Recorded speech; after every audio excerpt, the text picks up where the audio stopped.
अस्सलाम वालेकुम वरहमतुल्लाहि वबरकातुह। उम्मीद करती हूँ आप सब बहन भाई खैरियत से होंगे और अल्लाह ताला हम सब के रोज़े हमारे अमाल को कबूल फरमाए।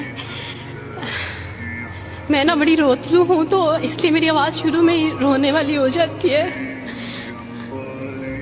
हाँ, मैं वही इंसान हूँ जो वारिस मामू के लिए बद दुआएँ करती थी, लेकिन मैं अभी पीछे एक बच्ची को बता रही थी कि वारिस मामू अपनी झोली उठा के रातों को दुआएं करते होते थे कि चांद इस्लाम कबूल कर ले। तो दुआएं कभी रद्द नहीं जाती, वो दुआएं जो अल्लाह से मांगी जाती हैं वो दुआएं कभी रद्द नहीं जाती। मैंने अपनी 25 साल ज़िंदगी जो थी वो क्रिश्चियनिटी में अच्छी खासी प्रीचिंग में गुजारी। मैं चर्च में प्रीच करती थी, कलाम पेश करती थी। एक आप कह लें कि कट्टर मसीही थी मैं, और ऐसी मसीही थी जो वारिस मामू को यानी बोलने नहीं देती थी फैमिली में। जब मुझे पता चलता था कि आज वारिस मामू फलां फैमिली में विजिट करके गए हैं, मैं उस घर में पहुंच जाती थी। इससे पहले कि वारिस मामू की बात उनके ज़हन पे असर करें, मुझे खुदा का कलाम पेश करना है, उनके घर पे जाके दुआ करनी है ताकि शैतान अपना काम ना करे। बिकॉज मेरे नज़दीक वारिस मामू जो काम कर रहे थे वो शैतान का काम था, क्योंकि वो खुदावन से दूर कर रहे थे मेरे लोगों को। तो मैं उस फैमिली में पहुँच जाती थी, अपने लोगों को चाहती थी कि वो खुदावन के साथ जुड़े रहें, वो कभी खुदावन का इनकार ना करें, वो यीशु मसीह का इनकार ना करें। ये सब मेरी यानी मैं आप कह लें कि एक स्ट्रॉन्ग वर्क करती थी। मुझे इस चीज़ का डर रहता था कि वारिस मामू की वजह से अब मज़ीद लोग इस्लाम कबूल ना करें, लेकिन क्या पता था कि अल्लाह ताला मुझे ही दायरा इस्लाम में ले आएंगे और मैं ही वो शख्स बनूंगी जो इस्लाम कबूल करेगी। CSS कर रही थी, मैंने BA कंप्लीट किया अपना, और उसके बाद मैं CSS कर रही थी। उसके दौरान अल्लाह ताला ने मुझे ये तौफीक दी कि स्टडी ऑफ डिफरेंट रिलीजियंस की किताब पढ़ने के दौरान ये सब्जेक्ट जब मैं पढ़ी थी तो मुझे पता चला कि इस्लाम ही खूबसूरत मज़हब है। अच्छा, आप यकीन जाने वारिस मामू रमज़ान में कुरान पाक डिस्ट्रीब्यूट करते थे और राशन देते थे। तो मेरे भाई के एक जहाँ ड्यूटी करते हैं वहाँ एक अंकल थे, गार्ड थे, उनके लिए कुरान पाक लेके इनसे रखा हुआ था और राशन भी लेके रखा हुआ था। और मैं उस कुरान पाक को ना छुपा छुपा के अपनी सेफ में रखती थी और डरती थी कि किसी दिन मैं इसको खोल ना लूँ। अक्सर एक दो दफ़ा पकड़ा कि खोल के देखूँ तो सही, कोई ना कोई गलती तो होगी ना इस कुरान में भी। ये तो बड़ी बातें करते हैं बाइबल के बारे में, कुछ ना कुछ तो होगा। लेकिन अब यकीन जाने एक डर था कि जिस दिन मैंने इस कुरान को पढ़ा मैं इस कुरान को अपना दिल दे बैठूंगी। और वही हुआ कि जब मैंने कुरान पढ़ा तो मैं इस पर ईमान लाए बगैर नहीं रह सकी। एक रात वारिस मामू को कॉल की और उनसे कहा कि 2 बजे का लगभग टाइम था, और इनसे कहा कि वारिस मामू मुझे आपसे ज़रूरी बात करनी है। तो इन्होंने कहा कि क्या बात है बेटी, कोई ज़िंदगी मौत की बात है? तो मैंने कहा कि ऐसे ही समझ लें, मैं रो रही थी। तो इन्होंने कहा कि सब खैरियत है। तो मैंने इनसे कहा कि बस बगैर कुछ कहे आप मुझे कलमा पढ़ा दें वारिस मामू। और वारिस मामू और मैं बिल्कुल खामोश थे। यानी वारिस मामू कहते हैं कि उस वक्त मुझे लगा कि जैसे मेरा दिल फट जाएगा। मुझे यकीन नहीं आ रहा था अपने कानों पे कि वो जो सबसे बड़ी रुकावट थी वो मुझे खुद कह गया कि मुझे कलमा पढ़ा दें। और मैंने इनसे 5 मिनट का यानी स्पेस ली कॉल पे, और 5 मिनट में मैंने दुआ की।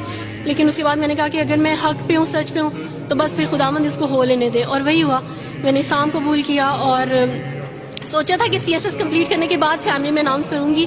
लेकिन अल्लाह ताला ने कुछ और मंसूबे बनाए होते हैं, इंसान के कुछ और मंसूबे होते हैं। आप यकीन जाने मेरी फैमिली को जल्दी पता चल गया।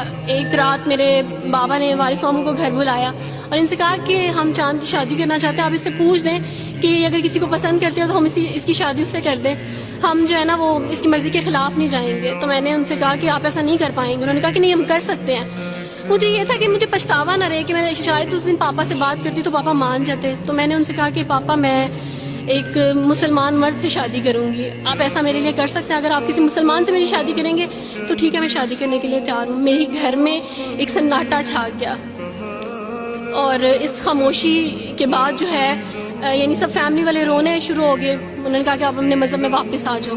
लेकिन ये है कि मैं दीन इस्लाम कबूल कर चुकी थी। आप यकीन जाने जिस तरह लोग मुख्तलिफ हैं उसी तरह उनके मसाइल भी मुख्तलिफ हैं। मुझे मेंटली बेइंतहा टॉर्चर किया गया। मेंटली मुझे यानी इस चीज़ का एहसास दिलवाया गया कि मामा पापा रोते हैं। मेरे पापा ने आप यकीन जाने खुद को फांसी लगाने की कोशिश की मेरी आंखों के सामने। मेरी मामा ने खुद पे पेट्रोल डाल दिया और खुद को जलाने की कोशिश की मेरी आंखों के सामने। और मैं अपने रूम में बैठी ये कहती थी कि अल्लाह अगर मैं हक पे हूँ ना तो मेरी फैमिली को कुछ नहीं होना चाहिए। फिर बहरहाल मुझे मेरी फैमिली से निकाल दिया गया, ये इस डर से कि मेरी वजह से दूसरे बहन भाई भी इस राह पे ना चले जाएं।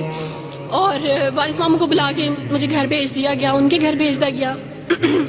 जब मैं घर से आ रही थी तो वारिस मामू ने कहा कि बेटी अगर आपका कोई सामान है तो आप ले लें। तो मैंने उनसे कहा कि اس گھر سے صرف ایک ہی چیز میرے ساتھ جا رہی ہے اور وہ ہے میرا نام جو ماما پاپا نے مجھے دیا تھا. میں چاند رات میں پیدا ہوئی تھی اس لیے انہوں نے میرا نام چندہ رکھا تھا. بس وہ نام لے کے آئی. آپ یقین کریں ہمیں کہا جاتا ہے جبرن اسلام قبول کیا جاتا ہے. اسلام قبول کرنے کے بعد وہ جبر کیا جاتا ہے کہ آپ سوچ بھی نہیں سکتے. آپ کو اپنے ماں باپ سے ہی ملنے نہیں دیا جاتا. آپ کو اپنے ہی چھوٹے بہن بھائیوں کے پاس نہیں جانے دیا جاتا. آپ میں ہاسپٹل میں تھی ڈیلیوری کے ٹائم. آپ یقین جانے میرے پاس کوئی بھی نہیں تھا جو مجھے بیڈ سے اٹھا کے بٹھا سکتا. ایسے موقع پہ مجھے اپنے اپنوں کی ضرورت تھی لیکن میرے اپنوں کے جبر نے میری ماما کو مجھ سے دور رکھا. میرے بہن بھائیوں کو, میرے کرسچن کولیگس نے ہی میری فیملی کو پریشرائز کیا کہ اس کو فیملی سے نکال دیں کیونکہ اگر آپ اس کو ملیں گے تو مزید لوگ بھی عبدالوارث کی طرح چندہ کی طرح اسلام قبول کریں گے. میں نا ہاسپٹل میں لوگوں سے کہتی تھی کہ مجھے بیڈ سے اٹھا کے بٹھا دیں, سیزیرین کے بعد میں اٹھ نہیں سکتی, میرا بیبی رو رہا ہے, کوئی مجھے بیبی پکڑا سکتا ہے.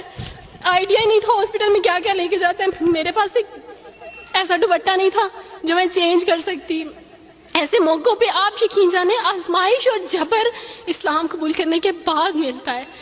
مجھے آپ سب سے توقع ہے, آپ سب اسلامک اداروں سے توقع ہے کہ اب آپ ہمارے لیے سٹیپ لیں. ہمارے اپنوں نے تو ہمیں چھوڑ دیا, انہوں نے جو ہمارے ساتھ جبر کیا اس جبر کے بدلے آپ ہمارے ساتھ نیکی کریں. اب آپ کیا سٹیپ لیتے ہیں نیو مسلمز کے لیے جن پر یہ الزام لگایا جاتا ہے کہ ان پہ جبر کیا جا رہا ہے. ہم پہ جبر نہیں, ہم پہ جبر اسلام قبول کروانے والوں نے نہیں کیا بلکہ جن کے گھروں سے ہم آئے تھے اسلام قبول کرنے کے بعد جبر تو ان کی طرف سے تھا.